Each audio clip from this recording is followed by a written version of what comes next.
Back in the throes of the pandemic, instead of dwelling on the dark uncertainty that was our reality, I dove headfirst into Animal Crossing New Horizons. Like many, I spent my time doing relaxing activities like fishing, bug catching, and digging for fossils. I got to design every aspect of my island, from the color of my couch to the island flag. Everything was completely, except for that damn building. Why does this villager that perfectly matches my natural / cottage / forest / national park / New England core aesthetic have such an ugly house? Hi, my name is Andrew, and I'm working on a game about being the mayor of a small town on a coastal cape where you get to design and manage the town, make relationships, and explore the landscape. The truth is, I love games like New Horizons, these slice-of-life games that encourage real creativity in its players. It, along with many others, are an inspiration for my game, and while I was mostly joking in the opening, as an avid video game player, I can't help but imagine what these dream features, like fully customizable houses, would look like. As someone who is often on the player side, I want to bring all the right tools and quality of life to the player experience. In this city builder life sim I'm sharing with all of you, this starts with the buildings, something a bit unexpectedly complex. So grab your favorite hot drink and come design the game with me.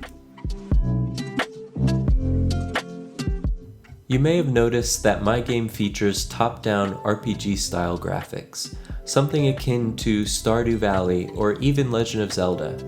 In my case, this means that the whole game is technically two-dimensional, but the perspective and the way the player interacts with it gives the illusion of having a third dimension.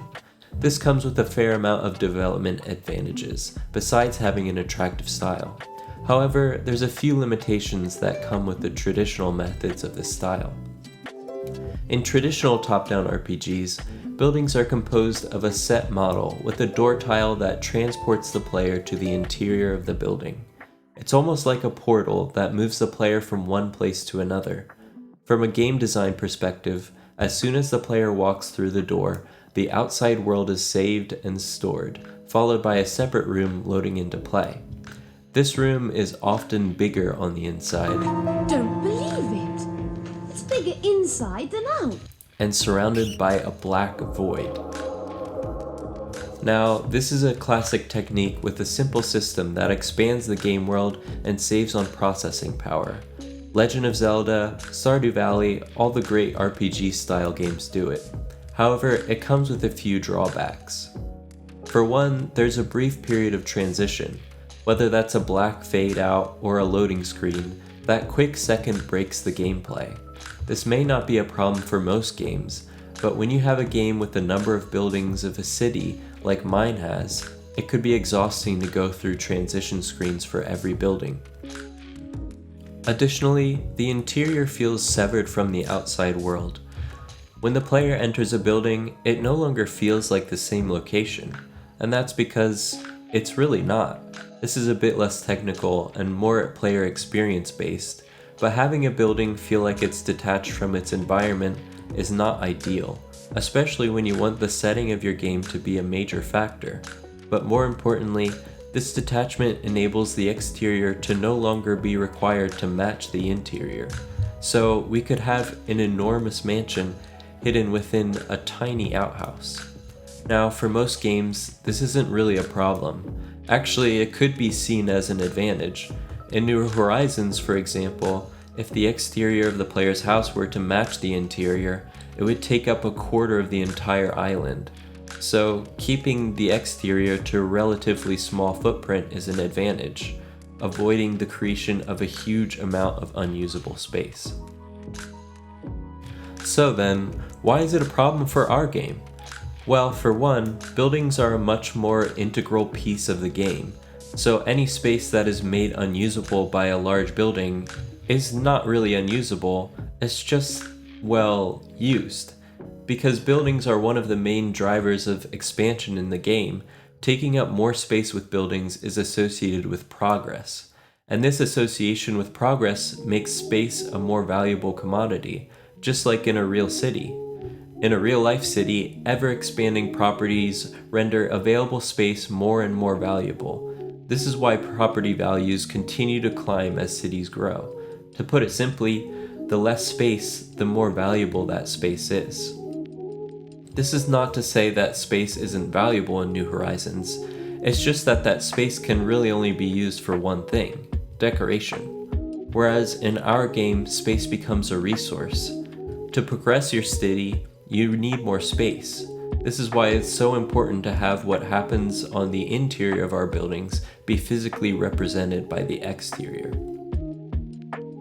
As a side note, if you're confused about why I brought up New Horizons when talking about RPG style games, let's take a look at our checklist for top-down RPG style buildings. 1. There's a magic door tile that transports the player from the outside world to an entirely new room. 2.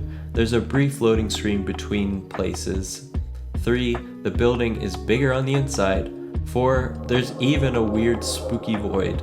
And 5, for bonus points, you can't see the building from any other angles, just like a two-dimensional game. So what is the solution to these problems posed by buildings in RPG-style games? Well, to explore our options, let's take a deeper look into a genre of games that do not run into these problems with their buildings. That genre is the sandbox-type game.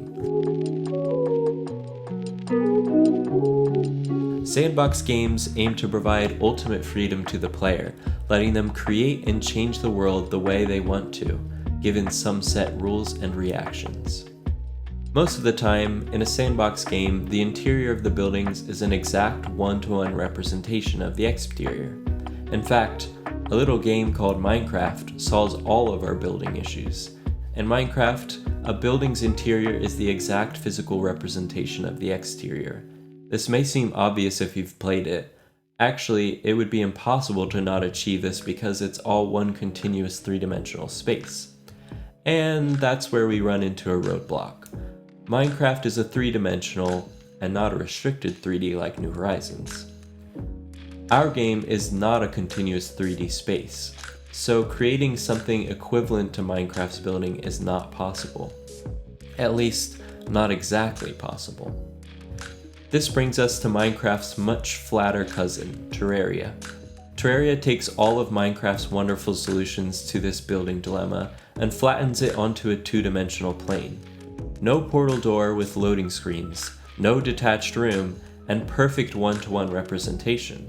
This would be perfect, except for the fact that Terraria is a side-view two-dimensional game. This means it practically has no exterior, except for that thin vertical slice of a wall.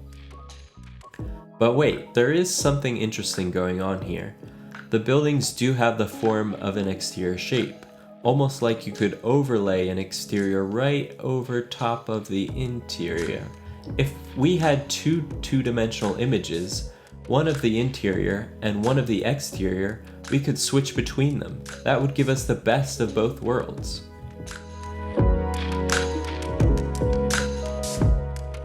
With this solution in mind, I've created what I'm calling the dollhouse method for my buildings, on account that it looks like a dollhouse where you open up the front and see all the rooms inside. The basic idea is just what I described. There are two main parts of the building that get drawn: the interior and the exterior. Each gets drawn separately since this is a two-dimensional game. When the player is outside of the building, the exterior is drawn so that they only see the outside. When the player uses that door tile to go inside, instead of getting teleported, the exterior simply disappears and the interior is revealed. Then, to add new floors, you add a few more layers and slowly reveal the exterior, one floor at a time as they climb the stairs. So let's look back at our checklist. Is there a magic portal transporting us between separate rooms? Nope. Is there a loading screen or transition every time I enter a building? Nope. Is the void here to haunt us? Maybe in our dreams, but not in this game. Does the exterior represent the interior space? Yep, we did it. That's every problem on our list solved. But hold on. We may have gone a little too deep into the sandbox. You see, we're ultimately trying to strike a balance between the ease of relaxation of cozy games like New Horizons and the freedom and customization of sandbox games like Terraria.